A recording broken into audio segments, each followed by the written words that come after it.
Assalamu alaikum students and welcome back to the YouTube channel The Dream Academy. Hope so that you all are fine and in a very good health. हमने class 10 के conceptual question की जो series start की थी उसमें से हमने chapter number 10 cover कर लिया, चैप्टर नंबर 11 कवर कर लिया। इन दोनों चैप्टर्स के कॉन्सेप्चुअल क्वेश्चन हम लोग कवर कर चुके हैं। इस वीडियो में हम लोग कवर करेंगे chapter number 12 that is waves, इनके कॉन्सेप्चुअल क्वेश्चंस। प्रीवियस चैप्टर्स की जो लिंक्स हैं वो मैं इसी वीडियो के डिस्क्रिप्शन बॉक्स में पुट ऑन कर दूंगी। हमने चैप्टर नंबर 10 को 2 वीडियोस में कवर किया, चैप्टर नंबर 11 को 2 वीडियोस में कवर किया। अब हम चैप्टर नंबर 12 को कवर करने जा रहे हैं।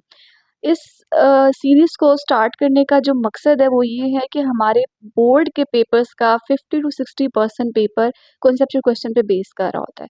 That's why we had started this series. So now without wasting our time let's move towards. Okay, अब हम क्वेश्चन नंबर 1 में देख लेते हैं क्या कहा जा रहा है। What will happen to frequency of waves in a ripple tank if time period of electrical vibrator is decreased? What will happen to speed of waves? अब वो यहाँ पे इस पूरे क्वेश्चन को समझने से पहले हम लोग समझते हैं कि इसके अंदर जो इन्वॉल्व टर्म्स हैं उनका क्या मतलब है।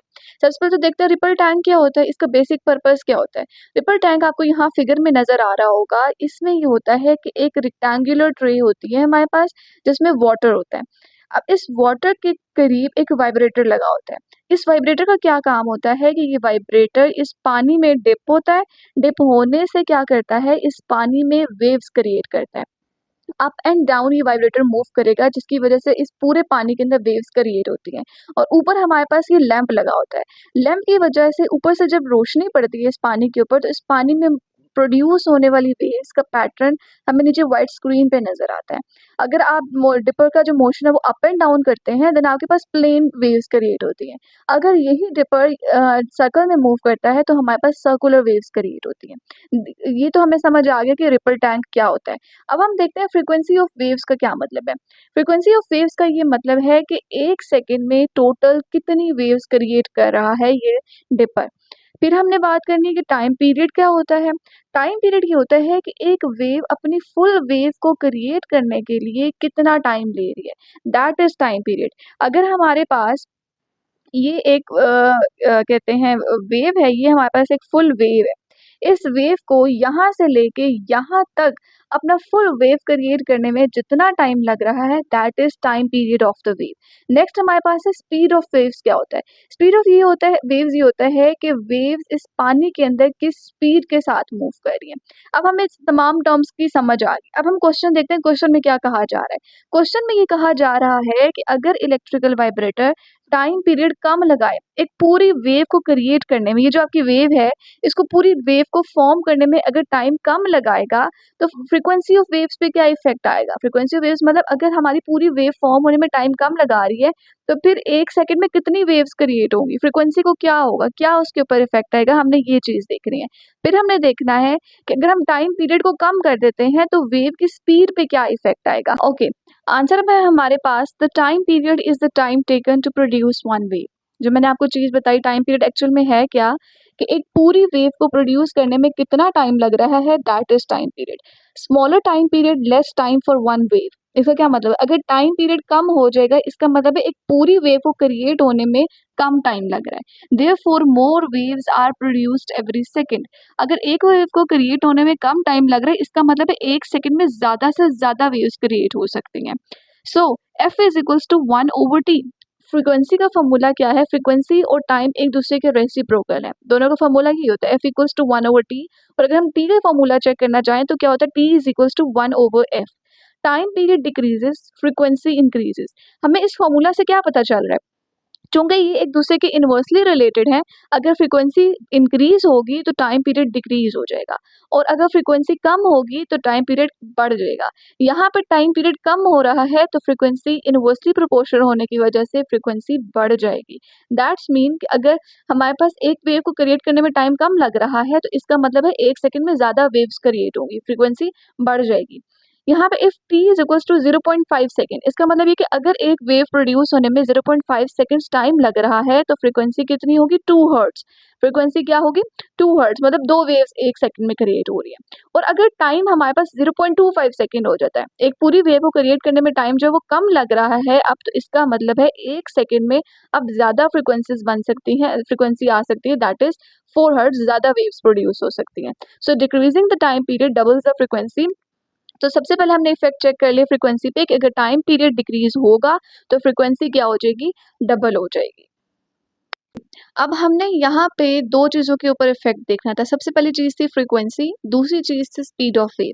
फ्रीक्वेंसी पे हमने इफेक्ट चेक कर लिया कि जब टाइम पीरियड कम होगा तो फ्रीक्वेंसी इंक्रीज हो जाएगी, ये हमने चेक कर लिया। अब हमने चेक करना है कि स्पीड ऑफ वेव पे क्या इफेक्ट आएगा। जब भी टाइम पीरियड को हम लोग कम करेंगे तो उसकी वजह से स्पीड पे क्या इफेक्ट आएगा, तो speed will remain the same. Speed पे कोई भी इफेक्ट नहीं आएगा। क्यों नहीं आएगा? Wave speed in a ripple tank depends mainly on depth of water and tension, not on how fast the vibrator taps. तो एक रिपल टैंक के अंदर जो वेव की स्पीड होती है वो दो चीज़ों पर डिपेंड करती है। पहली चीज़ तो ये है कि आपकी डेप्थ कितनी है वाटर की, क्या वाटर की गहराई ज़्यादा है या गहराई कम है, इस चीज़ पे वेव स्पीड डिपेंड करता है। वो इस चीज़ पर डिपेंड नहीं करता कि आपका वाइब्रेटर कितना तेज़ी से मूव कर रहा है या कितने टाइम में एक पूरा वेव कंप्लीट कर रहा है। फॉर्मूला हमें यही चीज़ एक्चुअल में बताता है ना कि कोई चीज़ किन किन चीज़ों के ऊपर डिपेंड कर रही होती है। तो यहाँ पे v जो है, v is equal to F into lambda. v is the speed of wave, f is the frequency, lambda is the distance between two consecutive crests और टू कंसेक्यूटिव ट्रप्स। तो v equals to F into lambda, v हमें चीज़ बता रहा है कि speed of wave से दो चीज़ों पर डिपेंड करती है, फ्रिक्वेंसी के ऊपर और लेमडा के ऊपर। अगर हमारे पास यहाँ पे जो केस था हमारे पास फॉर्मूला में कि v is to F into lambda, उससे टाइम पीरियड डिक्रीज हुआ था। टाइम पीरियड डिक्रीज होने की वजह से फ्रीक्वेंसी इंक्रीज हो गई थी। When frequency increases the wave length decreases by the same amount. जब फ्रीक्वेंसी इंक्रीज होगी तो लेमडा को, वेव लेंथ को कम होना पड़ेगा ताकि इक्वेशन होल्ड कर सके। अगर फ्रीक्वेंसी बढ़ जाएगी, लेमडा अपनी जगह पे ही रहेगा, तो ये इक्वेशन होल्ड नहीं कर पाएगी। एक साइड बड़ी हो जाएगी, दूसरी साइड छोटी हो जाएगी। दोनों साइड्स को इक्वल रखने के लिए एफ अगर बढ़ेगा तो लेमडा को डिक्रीज होना पड़ेगा। तो क्या होगा, जब फ्रीक्वेंसी इंक्रीज हो जाएगी तो वेवलेंथ कम हो जाएगी उसी अमाउंट के साथ। So F goes up, lambda goes down and v is equal to F into lambda stage constant. तो जब ये फ्रीक्वेंसी बढ़ेगी, लेमडा कम हो जाएगा, तो दोनों साइड्स पे इफेक्ट खत्म हो जाएगा और v जो होगा वो कांस्टेंट हो जाएगा। इस वजह से स्पीड सेम रहेगी, उसके ऊपर टाइम पीरियड का कोई इफेक्ट नहीं आएगा। सो होप सो कि आपको क्वेश्चन समझ आया होगा। Now we will move towards our next question. Okay, अब हम लोग क्वेश्चन नंबर 2 देख लेते हैं। क्वेश्चन नंबर 2 में क्या कहा जा रहा है, what will happen to wavelength, speed, frequency and time period of the water waves in a ripple tank if water waves enter from deep water to shallow water regions. अब वो यहाँ पे क्या कह रहे हैं कि एक रिपल टैंक में अगर वाटर वेव्स डीप वाटर से शैलोअर वाटर की तरफ जा रही होंगी। अब डीप वाटर और शैलोअर वाटर का क्या मतलब है कि एक साइड पे पानी ज्यादा गहरा है, एक साइड पे पानी कम गहरा है।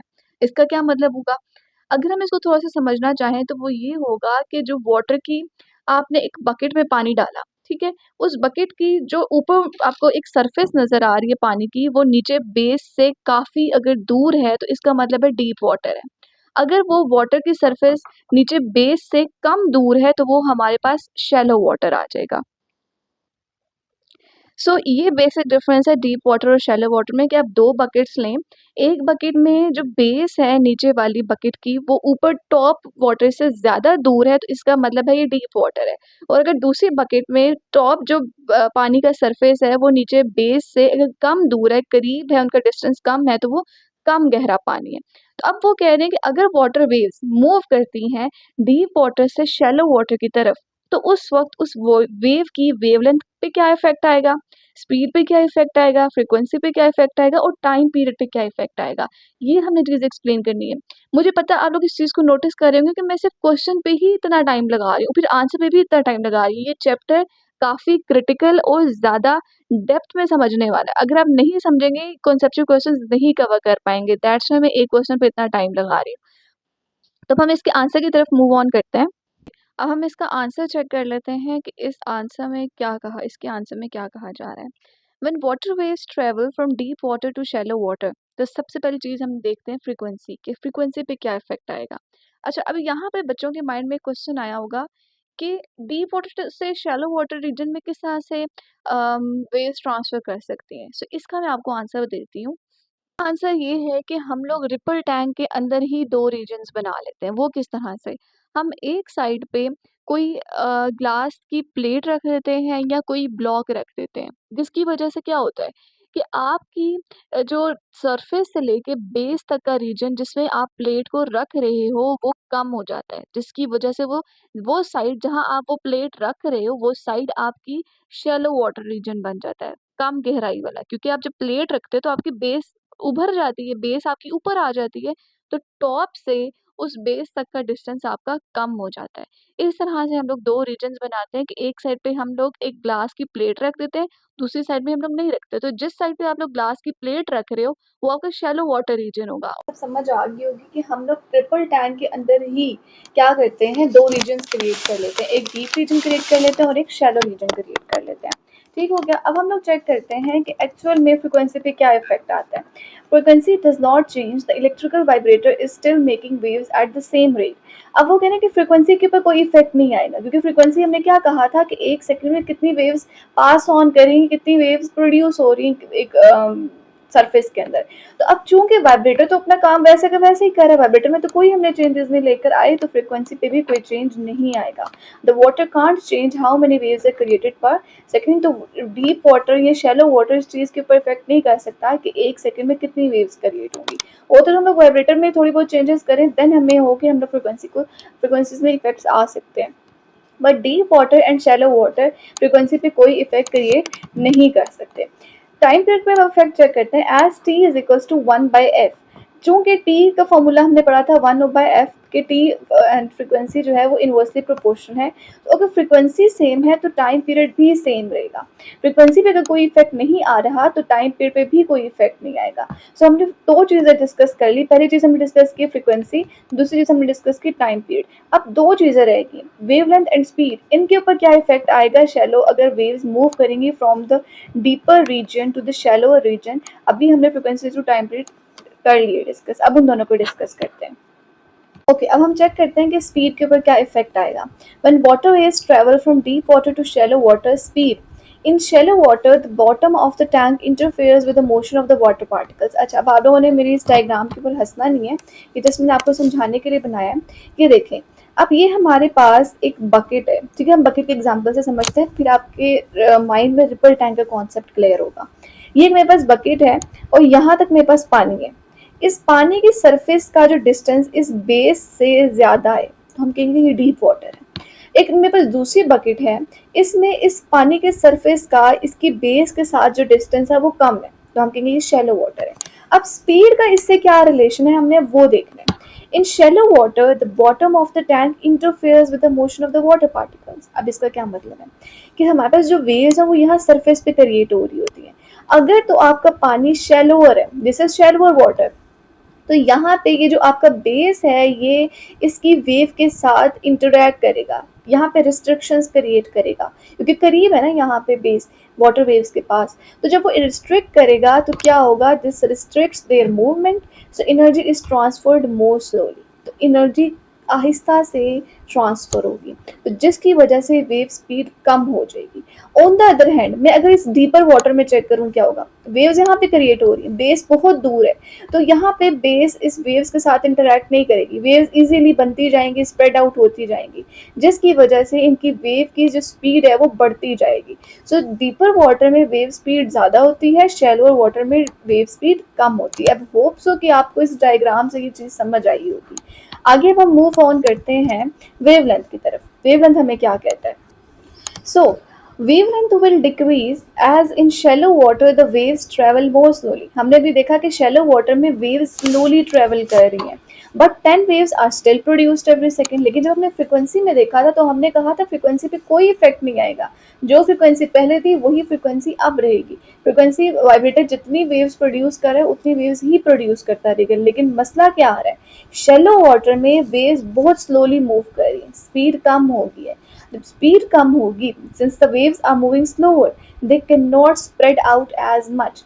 स्पीड कम होगी, मूव वो आहिस्ता आहिस्ता कर रही है, लेकिन वेव्स कॉन्टिन्यूसली प्रोड्यूस होती जा रही है, वेव्स आती जा रही है, जिसकी वजह से वो एक दूसरे के करीब आती जाएंगी और वो उनका वेव लेंथ कम होता जाएगा। वेवलेंथ हमने ये कहा था ना कि कंसेक्यूटिव क्रस्ट और कंसेक्यूटिव ट्रफ्स के दरमियान का डिस्टेंस होता है। तो अगर आपकी वेव्स ही आहिस्ता आहिस्ता मूव कर रही हैं, वो आगे जा ही नहीं रही और फिर मोर वेव्स आती जा रही तो एक दूसरे के करीब आते जाएंगे। जब वो करीब आएंगे तो उनकी वेवलेंथ कम हो जाएगी। करीब आने का मतलब यही है ना कि उनका डिस्टेंस कम हो रहा है। जब डिस्टेंस कम होगा तो वेवलेंथ ऑटोमेटिकली कम हो जाएगी। होप्स हो कि जो मैं आपको समझाना चाह रही हूँ आप वो समझ पा रहे हैं। तो अगर फिर भी कोई चीज़ समझ ना आए, आप उसको कमेंट बॉक्स में लिख सकते हैं। अब मैं आपको उस चीज़ का रिप्लाई करूँगी एज सुन एज पॉसिबल। सो हमने 4 चीज़ें देखी, frequency, speed, wavelength and time period. हमने फ्रीक्वेंसी एंड टाइम पीरियड को कहा कि इन दोनों पे इफेक्ट नहीं आएगा। स्पीड पे हमने कहा कि शैलो वाटर में स्पीड कम हो जाएगी, डीप वाटर में स्पीड ज़्यादा होगी। वेवलेंथ की हमने बात की कि शैलो वाटर में वेवलेंथ कम हो जाएगी, और अगर हम इसका कन्वर्स देखें तो वो क्या होगा कि डीप वाटर में वेवलेंथ बढ़ जाएगी। क्यों बढ़ेगी? क्योंकि जो वेव्स हैं उनकी स्पीड ज़्यादा है, वो तेज़ी से आगे मूव करती जाएंगी, बेशक पीछे से और वेव्स आती जाएं। तो जब वो तेज़ी से मूव कर रही हैं तो अगली पहले वाली वेव्स आगे मूव करती जाएंगी, बाद में प्रोड्यूस होने वाली वेव्स आती रहेंगी, तो उनका जो डिस्टेंस होगा वो उतना ही रहेगा, क्या पता ज़्यादा हो जाए लेकिन कम नहीं होगा। सो हम लोग ये कहेंगे कि शैलो वाटर में वेवलेंथ कम होगी और डीप वाटर में वेवलेंथ ज़्यादा होगी। सो होप्स हो कि आपको ये क्वेश्चन समझ आया होगा। ओके, क्वेश्चन नंबर 3 है हमारे पास। Nuclear fusion explosions are taking place at sun, we get heat on the earth but do not hear sound, why?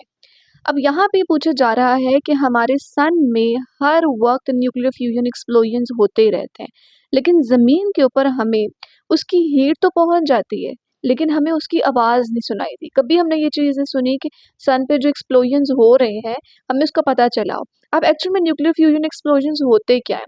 Nuclear fusion explosions ये होता है कि 2 लाइट न्यूक्लियाई जब एक दूसरे के साथ फ्यूज़ होते हैं, तो वो अच्छी खासी अमाउंट में हीट और साउंड प्रोड्यूस करते हैं। लाइट न्यूक्लियस मतलब ऐसे एटम्स जिनके न्यूक्लियस में बहुत कम प्रोटॉन्स और न्यूट्रॉन्स होते हैं। सो क्वेश्चन हमें ये पूछ रहा है कि जब सन के ऊपर न्यूक्लियर फ्यूजन एक्सप्लोजन्स हो रहे होते हैं, तो हमें अर्थ पे हीट तो फील होती है, हीट आती है, बट हम लोग आवाज़ को सुन नहीं पाते। ये क्यों? हमने इस चीज़ का आंसर करना है। होप सो कि आपको क्वेश्चन समझ आ गया होगा। अब हम इसके आंसर की तरफ मूव ऑन करते हैं। The reason we don't hear sound from nuclear fusion on the sun is because sound waves require medium like air और water to travel through. Question हमसे पूछा गया था कि न्यूक्लियर फ्यूजन एक्सप्लोजन की हम तक हीट आ रही है लेकिन आवाज़ नहीं आ रही, वो क्यों? रीज़न ये है कि साउंड वेव्स को किसी ना किसी मीडियम की ज़रूरत होती है ट्रेवल करने के लिए। ठीक है, the space between the sun and the earth is vacuum, meaning it is mostly empty. अब वो स्पेस जो सन और अर्थ के दरमियान है वो वैक्यूम है। वैक्यूम का मतलब है तो कुछ भी नहीं है, कोई हवा नहीं है। इसका मतलब क्या है कि वो बिल्कुल खाली है। Without a medium sound waves can not propagate, so we can't hear the explosions. So अब क्या होगा, कोई मीडियम नहीं होगा तो साउंड वेव्स प्रोपागेट नहीं कर पाएंगे, उसके अंदर से स्प्रेड आउट नहीं हो सकेंगे, ट्रेवल नहीं कर पाएंगे। इस वजह से हमें एक्सप्लोजन्स की आवाज़ नहीं आती, क्योंकि सन और अर्थ के दरमियान में मौजूद वैक्यूम है, वो बिल्कुल खाली है। जब उसके अंदर कोई, अगर फॉर एग्जाम्पल वहाँ पे हवा होती, कोई मीडियम होता, तो वो साउंड जो है, उन एक्सप्लोजन्स के साउंड हम तक पहुँच सकते और हम उनको सुन सकते। However, heat and light electromagnetic radiations can travel through the vacuum of space, which is why we feel the sun's warmth and see its light. अब होता क्या है, हीट और लाइट जो है ये इलेक्ट्रोमैग्नेटिक वेव्स हैं। इलेक्ट्रोमैग्नेटिक वेव्स जो हैं वो वैक्यूम में से भी ट्रैवल कर सकते हैं, उनको किसी मीडियम की ज़रूरत नहीं होती ट्रैवल करने के लिए। इसी वजह से हमें सन की गर्मी और उसकी रोशनी फील होती है, नज़र आती है, लेकिन हमें उसकी आवाज़ नहीं आती, बिकॉज साउंड वेव्स को मटीरियल मीडियम की ज़रूरत होती है for the propagation. So hope so कि आपको ये क्वेश्चन समझ आया होगा। अब हम अपने नेक्स्ट क्वेश्चन की तरफ मूव ऑन करते हैं। ओके, अब हम लोग क्वेश्चन नंबर 4 को देख लेते हैं। Why do water waves refract at the boundary of shallow water and deep water, relate this behaviour to refraction of light. अब इस क्वेश्चन में क्या कहा जा रहा है कि क्यों वाटर की वेव्स रिफ्रैक्ट करती हैं। रिफ्रैक्ट का मतलब होता है कि बेंड हो जाना, डायरेक्शन को चेंज कर लेना, जब भी वेव्स एक मीडियम से दूसरे मीडियम की तरफ मूव ऑन करती हैं तो उसको कहते हैं रिफ्रैक्ट हो जाना, बेंड हो जाना। Eight the boundary of shallow water and deep water. ये डीप वाटर और शैलो वाटर के दरमियान की जो बाउंड्री होती है, यहाँ पे हमारी जो वाटर वेव्स हैं ये बेंड हो जाती हैं। वो क्यों होती है, हमने इस चीज़ को एक्सप्लेन करना है। Relate this behaviour to refraction of light, फिर आपने इसी बिहेवियर को रिफ्रैक्शन ऑफ लाइट के साथ भी ही रिलेट करना है। आपने पहले वेव्स की रिफ्रैक्शन के ऊपर डिस्कशन करनी है कि वो क्यों रिफ्रैक्ट होती हैं, देन आपने लाइट के रिफ्रैक्शन के साथ इस बिहेवियर को रिलेट करना है। तो होप सो कि क्वेश्चन समझ आया होगा। अब हम अपने आंसर की तरफ मूव ऑन करते हैं। Okay, so answer is water waves refract at the boundary between deep water and shallow water because their speed changes when they enter water of a different depth. अब होता है कि water waves जो हैं वो deep water और shallow water की boundary के दरमियान में रिफ्लेक्ट करते हैं, क्योंकि जब भी वो डीप वाटर से शैलो वाटर की तरफ मूव करते हैं ना, या शैलो वाटर से डीप वाटर की तरफ आते हैं, तो उनकी स्पीड चेंज हो जाती है। हमने प्रीवियस क्वेश्चन में ये देखा था कि डीप वाटर में वाटर वेव्स की स्पीड ज़्यादा होती है, क्योंकि वेव्स जो होती हैं वो बेस से दूर होती हैं, तो बेस इंटरैक्ट नहीं कर रहा होता, तो वेव्स इजीली तेज़ी से ऊपर मूव कर लेती हैं। लेकिन शैलो वाटर में वेव्स बॉटम से करीब होता है, जिसकी वजह से बॉटम उन वेव्स के रास्ते में आ रहा होता है, उनको रेजिस्ट कर रहा होता है।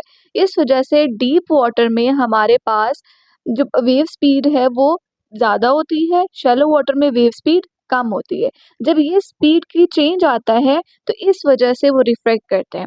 इन deep water waves travel faster, in shallow water waves travel slower. When a wave reaches the boundary at an angle, one side of the wave front enters the new depth first. अब देखें, एक wave आई यहाँ से, वो आते आते इस नई डेप्थ में उसका फर्स्ट पार्ट जो होगा, ये फर्स्ट वेव जो होगी वो पहले एक नई डेप्थ में एंटर होगी। That side changes speed before the other side. तो जो पहली वाली वेव होगी जो शैलो वाटर में एंटर हो रही होगी या न्यू डेप्थ में एंटर हो रही होगी, वो क्या करेगी, वो स्पीड को चेंज कर लेगी, और शुरू वाली जो वेव होगी वो अपनी स्पीड को अभी तक चेंज नहीं कर पाई होगी। Because the two sides are moving at different speeds for a short time, the wave front turns bend. This bending is called refraction. अब एक ही वेव की दो साइड्स जो है वो डिफरेंट स्पीड के साथ मूव कर रही हैं। आगे वाले की स्पीड स्लो हो गई है और पीछे वाले की स्पीड फास्ट है। चूंकि अभी दोनों साइड्स जो हैं वो डिफरेंट स्पीड्स पे मूव कर रहे हैं, दैट्स वाई वो वेव क्या करेगी, वो बेंड हो जाएगी, और इसी बेंडिंग को हम लोग कहते हैं कि ये रिफ्रैक्शन है। सो होप सो कि आपको ये चीज़ समझ आ गई होगी कि वाटर वेव्स रिफ्रैक्ट क्यों कर रही है। अब हमने देखना है कि रिफ्रैक्शन ऑफ लाइट के साथ ही किस तरह से रिलेट करती है। अब हम रिलेशन देख लेते हैं लाइट के रिफ्रैक्शन के साथ। Both water waves and light waves refract because the speed changes when they move into a different medium. दोनों का साथ ही करेक्टरिस्टिक है, दोनों की करेक्टरिस्टिक है, वाटर वेव्स की भी और लाइट वेव्स की, कि ये अपनी स्पीड चेंज करते हैं जब ये एक मीडियम से दूसरे मीडियम की तरफ जा रहे होते हैं। This change in speed causes them to bend. इसी स्पीड के चेंज होने की वजह से वो बेंड हो जाते हैं, और इसी फिनोमेना को हम रिफ्रैक्शन कहते हैं, जो दोनों में रिलेट करता है। So that is question number 4। Hope से समझ आया होगा। अब हम नेक्स्ट क्वेश्चन की तरफ मूव ऑन करते हैं। ओके, क्वेश्चन नंबर 5 है हमारे पास। Classify different wave types based on whether they require a medium for propagation. Justify why electromagnetic waves do not need a medium. अब वो ये कह रहे हैं हमने डिफरेंट वेव टाइप्स को इस चीज़ की बेसिस पे कि क्या उन्हें स्प्रेड आउट होने के लिए, प्रोपगेट होने के लिए किसी मीडियम की ज़रूरत है या नहीं है, इस बेस पे हमने उनको क्लासिफाई करना है। वो वेव्स जिनको मीडियम की ज़रूरत है प्रोपगेशन के लिए, उनको हम एक कैटेगरी में क्लासिफाई कर देंगे, एंड वो वेव्स जिनको मीडियम की ज़रूरत नहीं है फॉर प्रोपगेशन, हम उनको एक कैटेगरी में क्लासिफाई कर देंगे। Justify why electromagnetic waves do not need a medium. उसके साथ हमने ये भी जस्टिफाई करना है कि इलेक्ट्रोमैग्नेटिक वेव्स को मीडियम की ज़रूरत क्यों नहीं है अपनी प्रोपगेशन के लिए। सो होप सो कि आपको ये क्वेश्चन समझ आ गया होगा। अब हम इसके आंसर की तरफ मूव ऑन करते हैं कि आंसर में क्या कहा जा रहा है। Mechanical waves. Mechanical waves are the waves that require a material medium, solid, liquid, or gas to travel from one place to another. They cannot travel through a vacuum. तो सबसे पहली क्लासिफिकेशन तो हमने कर दी मैकेनिकल वेव्स। मैकेनिकल वेव्स में वो तमाम waves आ जाती हैं जिनको मटेरियल मीडियम की ज़रूरत होती है एक जगह से दूसरी जगह जाने के लिए। वो मटेरियल मीडियम क्या हो सकता है, वो सॉलिड भी हो सकता है, वो लिक्विड भी हो सकता है, और वो गैस भी हो सकता है। इन तीनों में से कोई भी मीडियम उनको चाहिए होगा अपने आप को एक जगह से दूसरी जगह में स्प्रेड आउट करने के लिए, प्रोपागेट करने के लिए, या ट्रैवल होने के लिए। They can not travel through a vacuum. वो वैक्यूम में से ट्रैवल नहीं कर सकते। वैक्यूम क्या होता है, जो बिल्कुल खाली स्पेस होती है जिसमें हवा भी नहीं होती। एयर भी एक किस्म की गैस है ना, हम गैसेस हैं एयर के अंदर भी, तो उसमें गैसेस होती हैं एयर में। तो वो वैक्यूम ऐसी कह लें कि स्पेस है जिसमें एयर भी नहीं है, बिल्कुल खाली है, तो वो वैक्यूम में से ट्रैवल नहीं कर सकती क्योंकि वैक्यूम में कोई मटेरियल मीडियम नहीं होता। एग्ज़ाम्पल्स हमारे पास आ जाती है मटेरियल वेव्स की, sound waves, water waves, seismic waves. ये तीनों वेव्स और भी काफ़ी एग्ज़ाम्पल्स हैं मैकेनिकल वेव्स की कि ये वेव्स जो हैं वो विदाउट एनी मीडियम प्रोपेगेट नहीं कर सकती, ट्रैवल नहीं कर सकती। अगर अब हम सेकंड क्लासिफिकेशन की बात करें तो वो हमारे पास है इलेक्ट्रोमैग्नेटिक वेव्स।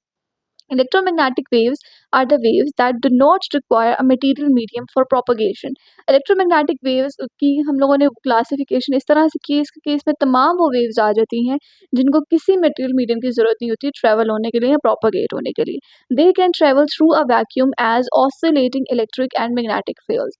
अब वो कह रहे हैं कि वैक्यूम में से ट्रैवल कर सकते हैं, जैसा हमने बात की कि वैक्यूम क्या होता है वो तो आपको समझ आ गई है। तो वो वैक्यूम में से ट्रैवल कर सकती हैं इलेक्ट्रिक और मैग्नेटिक फील्ड्स की तरह। एग्जाम्पल्स आ जाती हैं हमारे पास light, radio waves, microwaves, X-rays. ये वो तमाम इलेक्ट्रोमैग्नेटिक वेव्स हैं जो विदाउट मटेरियल मीडियम भी प्रोपेगेट कर सकती हैं। हमारे पास इसी क्वेश्चन का सेकंड पार्ट था that justify why electromagnetic waves do not need a medium, कि इलेक्ट्रोमैग्नेटिक वेव्स को मीडियम की जरूरत क्यों नहीं होती। Electromagnetic waves are made of oscillating electric and magnetic fields. हमें इस चीज का पता है कि जब भी हमारे पास, अब ये अगर आप फिगर देखें इस फिगर में आपको क्या नजर आ रहा है, ये जो ब्लू कलर की लाइंस हैं, ये जो ब्लू आपको नजर आ रही है ये मैग्नेटिक फील्ड लाइंस है और ये येलो जो है ये इलेक्ट्रिक फील्ड लाइंस है। जब ये दोनों हमेशा एक दूसरे के परपेंडिकुलर होते हैं, ये देखिए एक यहाँ पे आपके पास इलेक्ट्रिक फील्ड नजर आ रही है, बिल्कुल इसके परपेंडिकुलर आपको मैग्नेटिक फील्ड नजर आ रही है। दोनों एक दूसरे के परपेंडिकुलर होते हैं और दोनों मिलके इलेक्ट्रोमैग्नेटिक वेव्स क्रिएट करते हैं। अब होता ये है these fields create each other and keep the wave moving. ये दोनों फील्ड लाइंस एक दूसरे के साथ मिलके चलते रहते हैं, so they do not need particles of a medium to carry them. तो इस वजह से इन्हें किसी मीडियम की पार्टिकल्स की जरूरत नहीं पड़ती जो इनको लेकर चले। ये दोनों एक दूसरे को साथ साथ लेकर चलती हैं और ट्रेवल कर लेती हैं।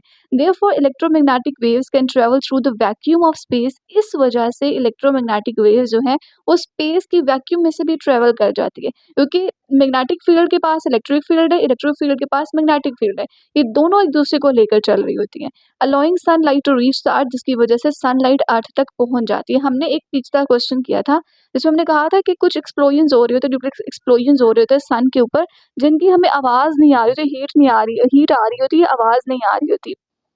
तो उसके पीछे रीज़न क्या है? मैंने उस वक़्त भी आपको ये चीज़ एक्सप्लेन की थी। तो होप सो कि आपको क्वेश्चन नंबर 5 समझ आ गया होगा। अब हम अपने नेक्स्ट क्वेश्चन की तरफ मूव ऑन करते हैं। अब हम अपना क्वेश्चन नंबर 6 देख लेते हैं। Under what conditions maximum diffraction of waves occur? कौन सी ऐसी कंडीशंस हैं जिनकी वजह से हमारी वेव्स में मैक्सिमम डाइफ्रैक्शन हो सकती है? हमने वो कंडीशंस को डिस्कस करना है। उससे पहले हम लोग सबसे पहले समझ लेते हैं कि एक्चुअल में डाइफ्रैक्शन होता क्या है? Diffraction is the bending and spreading of waves when they pass through an opening or around an obstacle। Diffraction actual में होता क्या है कि जब वेव्स किसी भी ओपनिंग में से पास होती हैं, आफ्टर पासिंग वो कितना बेंड होती हैं, किस तरह से स्प्रेड होती हैं, उस बेंडिंग और स्प्रेडिंग को हम कहते हैं that is diffraction. So diffraction is the bending and spreading of waves when they pass through an opening और अराउंड एन ऑब्स्टिकल। कोई भी ऑब्स्टिकल है, कोई भी ओपनिंग है, उसके अराउंड से वो या उसके करीब से या उसके अंदर से पास आउट होती हैं तो बेंड हो जाती हैं, स्प्रेड हो जाती हैं, उसको हम लोग कहते हैं diffraction. Maximum diffraction occurs when the size of the opening और अपर्चर और obstacle is approximately equal to the wavelength of the wave. अब क्या कह रहे हैं यहाँ पे कि मैक्सिमम डाइफ्रैक्शन कब होगी? जब ये जो हमारे पास ये ओपनिंग नजर आ रही है ना, ऑब्स्टिकल की ओपनिंग जो है ये वेव की वेवलेंथ के इक्वल होगी, तब ज़्यादा से ज़्यादा बेंडिंग हो सकती है। In this situation the wave spread out the most. जब ये ओपनिंग जो है वो वेवलेंथ के इक्वल होगी तो सबसे ज़्यादा डाइफ्रैक्शन होगी, वेव्स ज़्यादा स्प्रेड या बेंड होंगी। अब कुछ कंडीशंस, इनकी 3 कंडीशंस, अब हम उसको डिस्कस कर लेते हैं। Conditions for diffraction is aperture और obstacle size is equals to wavelength.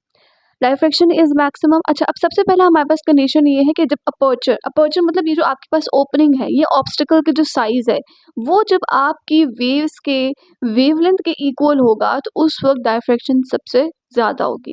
Wave spread out widely after passing through the opening और अराउंड द ऑब्स्टिकल। तो उस वक्त उस ओपनिंग में से पास होते हुए या इन ऑब्स्टिकल्स के किनारों में से पास होते हुए हमारी वेव सबसे ज़्यादा स्प्रेड आउट करेंगी। सबसे बड़ी कंडीशन तो ये आ गई कि डाइफ्रैक्शन कब मैक्सिमम होगी? जब अपर्चर ऑब्स्टिकल साइज आपकी वेवलेंथ के इक्वल होगा। अब आपको फर्स्ट कंडीशन तो समझ आ गई कि ऑब्स्टिकल साइज आपका वेवलेंथ के इक्वल होना चाहिए। अब हम नेक्स्ट कंडीशन देख लेते हैं। अपर्चर और obstacle size is less than wavelength.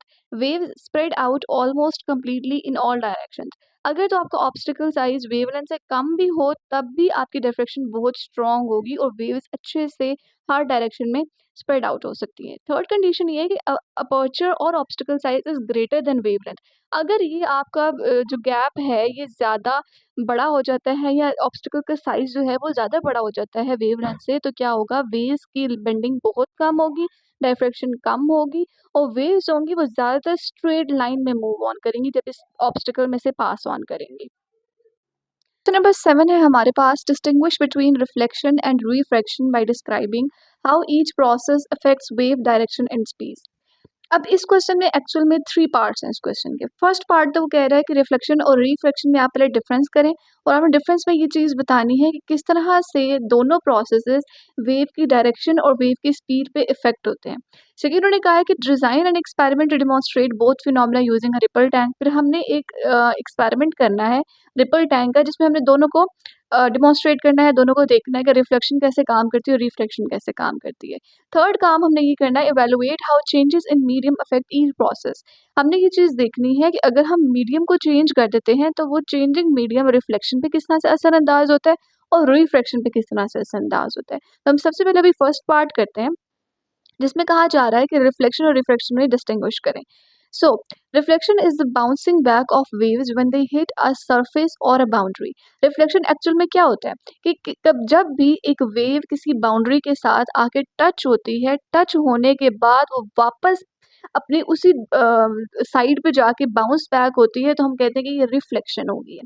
होता क्या है कि ये रिफ्लेक्शन में वेव्स आप पहले फॉर एग्जाम्पल अगर हम लोग कंसिडर करते हैं कि एक यहाँ पे हमारे पास एक ऑब्जेक्ट है, हम इसको इस तरह से कर लेते हैं, इस तरह से करते हैं कि फॉर एग्जाम्पल हमारे पास एक ये बाउंड्री है, यहाँ से एक लाइट रे या एक वेव आई, इसके ऊपर उसने हिट किया, हिट करने के बाद वापस इस तरह से उसी डायरेक्शन में या उसी जहाँ से आई थी वहां से मूव ऑन होगी, वहीं पे वापस चलेगी। क्या हुआ, यहाँ से एक वेव आई, हिट किया बाउंड्री को, यहाँ से वापस चलेगी, दैट इज रिफ्लेक्शन। अब रिफ्रैक्शन क्या होता है, refraction is the bending of waves. Refraction actual में क्या है, it is the bending of waves when they enter a different medium. Refraction क्या है, वेव्स का बेंड होना, कि वेव्स किस तरह से बेंड होंगी when they enter a different medium, जब एक डिफरेंट मीडियम में एंटर होगी तो वो वेव्स किस तरह से बेंड होंगी, दैट इज रिफ्रैक्शन। रिफ्लेक्शन में हमने कहा कि वेव्स जो आती हैं बाउंड्री के साथ टकराती हैं और वापस उसी मीडियम वापस मतलब पीछे वाली साइड पे चली जाती है, रिफ्लेक्ट हो जाती है। यहाँ रिफ्लेक्शन में हमने कहा कि 2 मीडियम्स होंगे, किस तरह से, इस तरह से कि फॉर एग्जांपल एक हमारे पास ये वाला जो मीडियम है, ये वाला ये डीप मीडियम है और ये शैलो मीडियम है।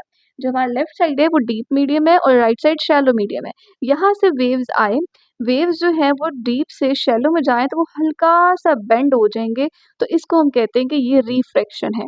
ठीक हो गया? सो होप सो कि आपको दोनों का डिफरेंस अच्छे से क्लियर होगा। हम पिछले क्वेश्चन में भी इनको काफ़ी दफ़ा डिस्कस कर चुके हैं कि रिफ्लेक्शन क्या है, वेव्स सरफेस के साथ टच करती है, वापस बाउंस हो जाती है और रिफ्रैक्शन क्या होता है कि जब एक वेव एक मीडियम में से ट्रेवल कर रही होती है, उससे दूसरी मीडियम में जाती है, तो जब वो बेंड हो जाती है, उसको हम रिफ्रैक्शन कहते हैं। रिफ्लेक्शन में the direction of the wave changes but its speed remains the same. देखिए, पहले उसकी डायरेक्शन इस साइड पे थी, अब उसकी डायरेक्शन पीछे वाली साइड पे है। तो डायरेक्शन तो चेंज होगी लेकिन स्पीड सेम रहती है क्योंकि मीडियम सेम है, एक ही मीडियम में सारा काम हो रहा है। यहाँ रिफ्रैक्शन में क्या होता है, तो direction and speed of the wave change, direction भी चेंज हो जाती है। पहले वो ऐसे स्ट्रेट मूव कर रही होती है, अब उसकी डायरेक्शन जो है वो थोड़ी सी एंगल के ऊपर होगी, बेंड हो गई है। And speed of the wave also change. यहाँ पे डीप में मैंने आपको बताया था, डीप वाटर में वेव की स्पीड ज़्यादा होती है, शैलो वाटर में वेव की स्पीड कम होती है क्योंकि वो एक मीडियम से दूसरे मीडियम में मूव कर रहा होता है। तो रिफ्लेक्शन में स्पीड और डायरेक्शन दोनों चेंज हो जाती है, रिफ्लेक्शन में डायरेक्शन चेंज होती है, स्पीड सेम रहती है। एग्जाम्पल हमारे पास क्या है, water waves bouncing back from a barrier.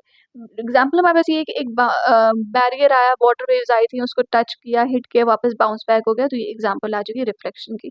Reflection की एग्जाम्पल ये water waves bending when moving from deep water to shallow water, जो हमने भी डिस्कस किया कि वाटर वेव्स यहाँ से आ रहे थे, डीप रीजन में मूव कर रहे थे, शैलो रीजन में जब गए तो वो बेंड हो गए, तो that is the example of reflection. Okay, अब इसी क्वेश्चन का सेकंड पार्ट है, design and experiment to demonstrate both phenomena using a ripple tank.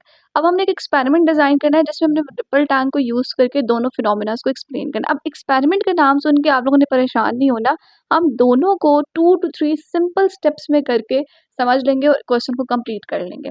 ठीक हो गया? अब हमारे पास सबसे पहले क्या है कि हमें रिफ्लेक्शन को डिमॉन्स्ट्रेट करना है। उसके लिए देखें सिंपल से स्टेप्स हैं, समझ लेंगे, आपको रट्टा लगाने की ज़रूरत नहीं पड़ेगी।